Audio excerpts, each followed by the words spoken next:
Pedro e Antônio foram criados na mesma rua e ao fim da mesma havia um pequeno cemitério, bem pequeno mesmo, assim como a cidade, que não passava de 1000 habitantes. Costumavam brincar por lá durante o dia. Apesar das advertências das mães, elas sabiam respeitar o Campo Santo e não gostavam nem um pouco de ver os meninos chegarem em casa carregados de flores de cemitério. Mas eles nem ligavam.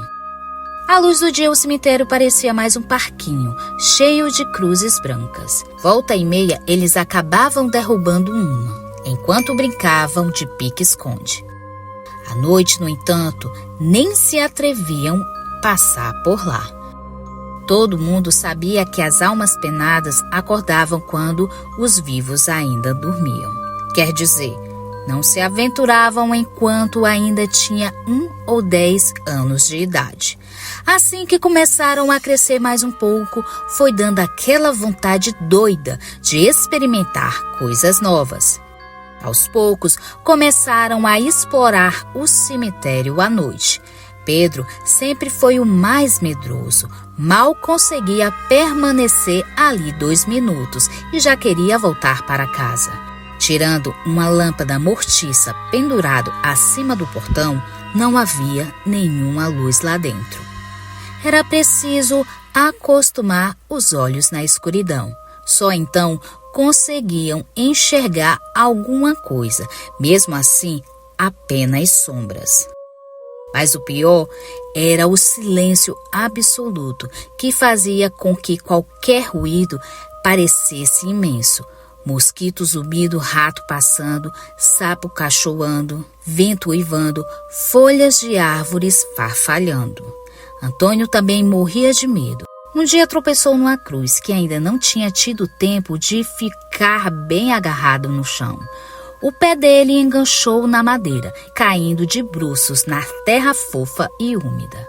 Tinha sido posta ali naquele mesmo dia. Pedro, tonto de pavor, tentou agarrar o amigo e na escuridão acabou cravando as unhas na mão gelada do seu tornozelo. Antônio nem pensou, ele foi logo no reflexo. No que sentiu a mão nervosa agarrar seu pé, deferiu um coice de arrancar até o defunto da cova.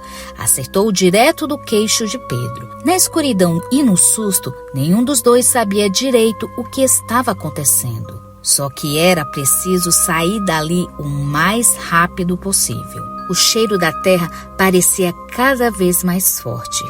Antes de alguma outra coisa acontecer, conseguiram se levantar e correr. Só ao chegar na rua puderam compreender de fato o que tinha acontecido.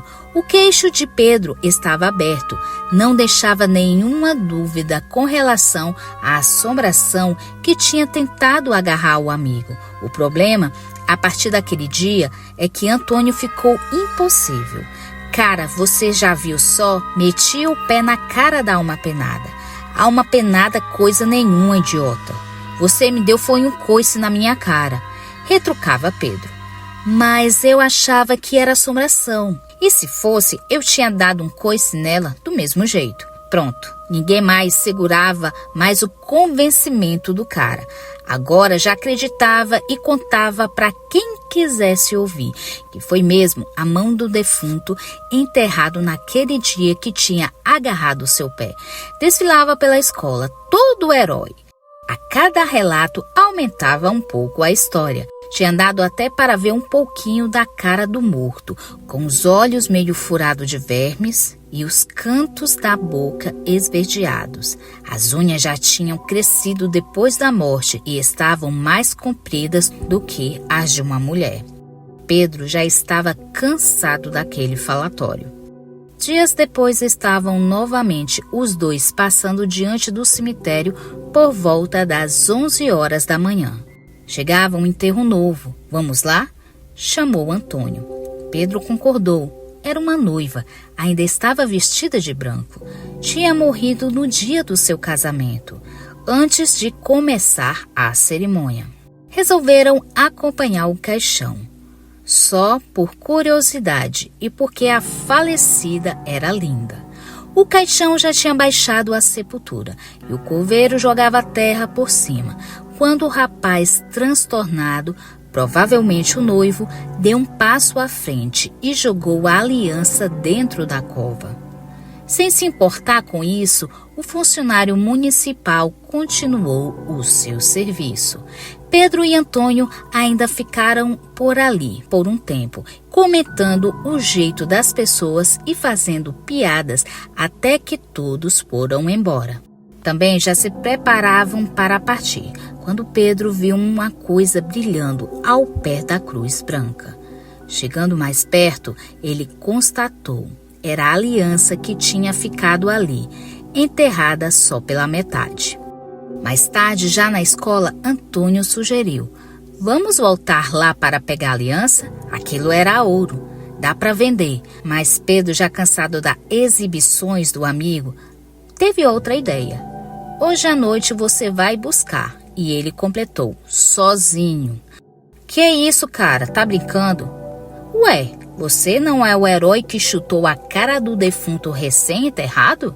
Não é você o destemidão do pedaço? Pois vá lá à noite. Vou avisar o pessoal. Dessa vez você vai ter uma plateia de verdade. Antônio ainda tentou escapar, mas não teve jeito. Pedro já estava convocando a turma para o espetáculo. 10 para meia-noite, 5 colegas, Pedro entre eles, esperavam Antônio na porta do cemitério. O menino não se atrasou, afinal, agora não podia voltar atrás. Além de mentiroso, ia ser chamado de covarde. Passou pelo grupo com um olhar superior e mergulhou na escuridão, morto de medo.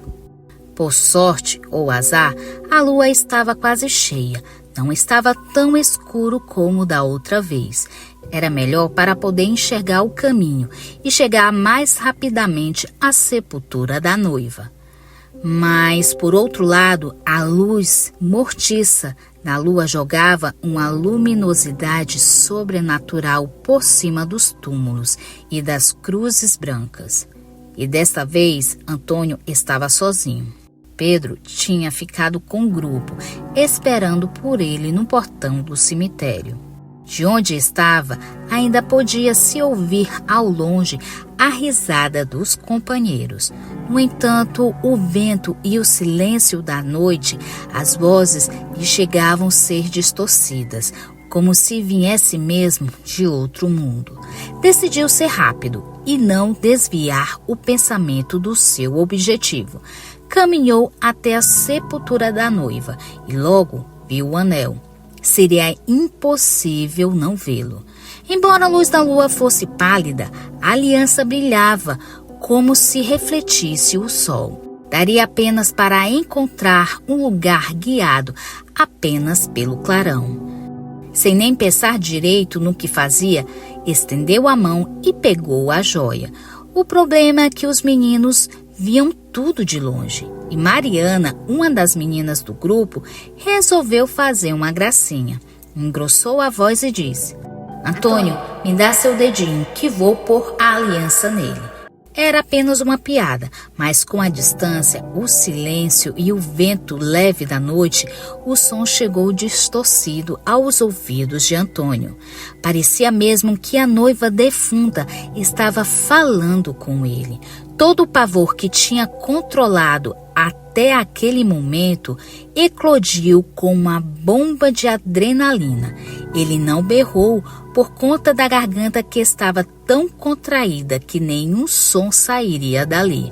Mas correu como se tivesse 1000 pernas e uma mão só fechada com força sobre a prova de sua valentia. Chegou ofegante ao portão e olhou para o grupo e estendeu a mão para exibir a comprovação de sua coragem. Mas a mão estava vazia. Na correria tinha perdido a aliança. No final das contas, o passeio macabro terminou em risada. Antônio sabia que seria alvo de chacotas por algum tempo, mas nem se importava tanto assim. Só queria chegar em casa para dormir e esquecer. No começo não pareceu ser tão difícil. Sua mãe já dormia, mas tinha deixado um lanche sob o fogão. Aos poucos, a sensação do leite morno descendo pela garganta foi reduzindo a velocidade das batidas de seu coração e o sono foi chegando. Teve a sensação de adormecer antes mesmo de botar a cabeça no travesseiro. Subitamente acordou no meio da noite, totalmente desperto. O quarto estava gelado, o que não era comum naquela época do ano.